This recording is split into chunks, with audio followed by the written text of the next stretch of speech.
Hey, what's going on, guys? Welcome back to my channel. My name is Seamus. I am a cadet at SUNY Maritime College. I was a third class last year. In the upcoming year, I will be a second class, also known as a junior. In this video, I'm going to explain to you how Indoc works when you first arrive at Maritime College for your check-in. So right off the bat, Indoc is for regimental students only. So if you're a civilian student, you won't be participating in Indoc. If you're a licensed student, you will always be participating in Indoc. The intern options in the regiment do participate in Indoc. Indoc is tailored more towards the licensed students, but the intern students in the regiment also have a lot to gain during Indoc. So Indoc stands for indoctrination, and it is an indoctrination into how SUNY Maritime and specifically the Regiment of Cadets works. The main idea of Indoc doesn't change from year to year, and even though I did mine 2 years ago, yours will probably be very similar to how mine was. So basically it's 10 days. First day you arrive there, it'll be check-in at the dorms. So you will arrive at the main quad. You'll find what your last name is. They'll do all the paperwork for you. They'll put you in your group. You go up with one of these squad leaders, and then the action begins. So you start getting yelled at, all that. Put your stuff in your room, and then the squad leaders and IDOs will take you out to where you need to be during that day. So for me, it was right away. We went to the barbers, and then we were also doing paperwork. So we were doing paperwork. I think we had to bring our passport or our IDs or something, and then we were also getting our heads shaved. So if you don't know, if you're in the regiment and you're a mug, which is a freshman, a mariner under guidance, you're gonna have to get your head shaved for a good portion of the year. For our class, it was till, I think, maybe April. And then for this year's mug class, it was, I think, right up until Christmas or right after Christmas. They got their hair back. Depending on your regiment commander and the behavior of your mug class, you can get it back sooner or you can get it back a little bit later. So just to clarify, an IDO is a second class cadet who will be running your indoctrination, and a squad leader is a third class cadet who will be running your indoctrination. They're also with you for the whole year, so you'll get to know them pretty well, and they'll sort of become like your family during your first year at Maritime. So the first day is a lot of paperwork, but once you get that done, you start to drill. Drill is heavily emphasized during. The purpose of drilling is to look good at graduation when you go out to see your parents. It's sort of like any other military graduation. If you know the Navy graduation or the Marine graduation, when they walk out in unison drilling, it's mostly for the ceremony at the end to show how much you've transformed when you first got there to when you finish Indoc.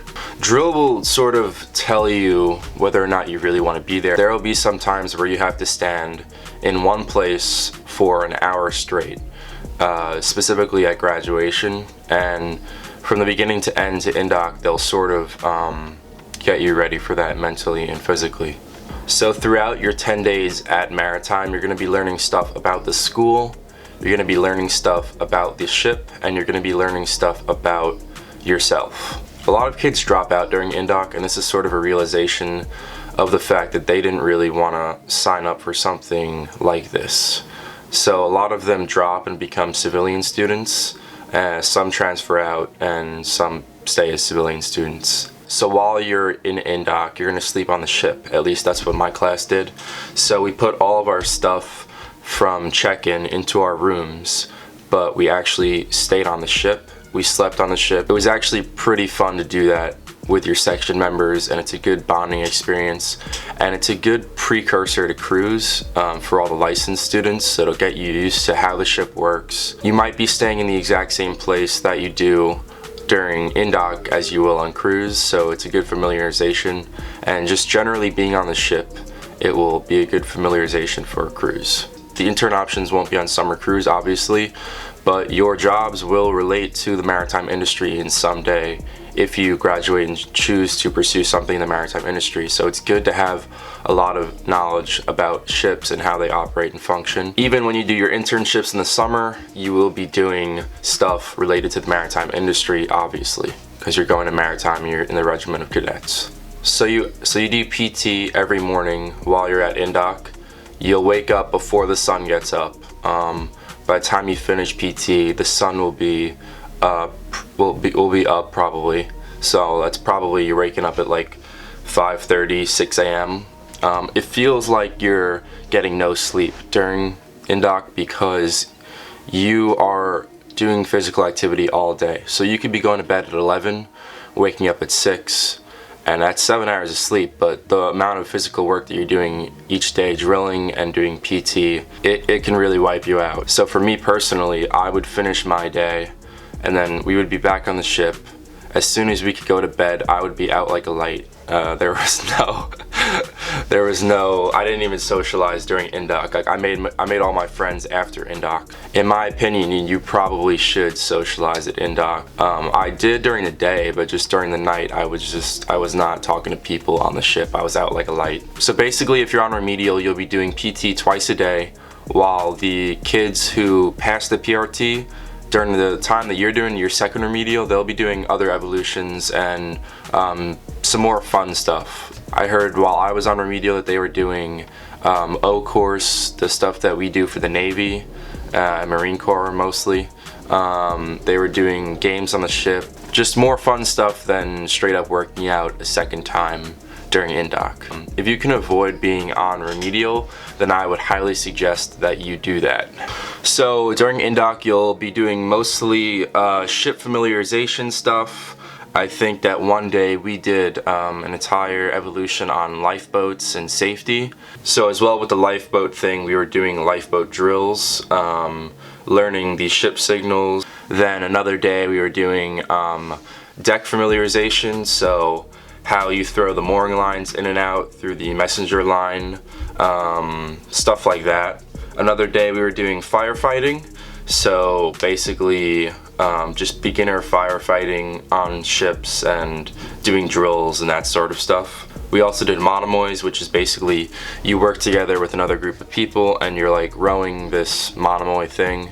We also did small vessel operations, which is like you're on a small little boat and you just sort of learn basic boat handling. That goes hand in hand with the rescue boat on the ship, the fast rescue boat. So you learn little things that you'll need to know if you're operating a fast rescue boat on a ship. There's a lot of small stuff that I can't really explain. You just have to sort of experience it yourself. But by the end of Indoc, you should have a good idea of whether you think you can tough it out during the entire year. It's not easy, Indoc, but it's not the most terrible thing that a human being can endure. It might be the hardest thing that you've personally done, but it is achievable. I would say an important thing to know during Indoc is try not to get injured. If you feel like there's a situation that you're not comfortable with, just tell somebody that you're not comfortable with the situation and don't do it.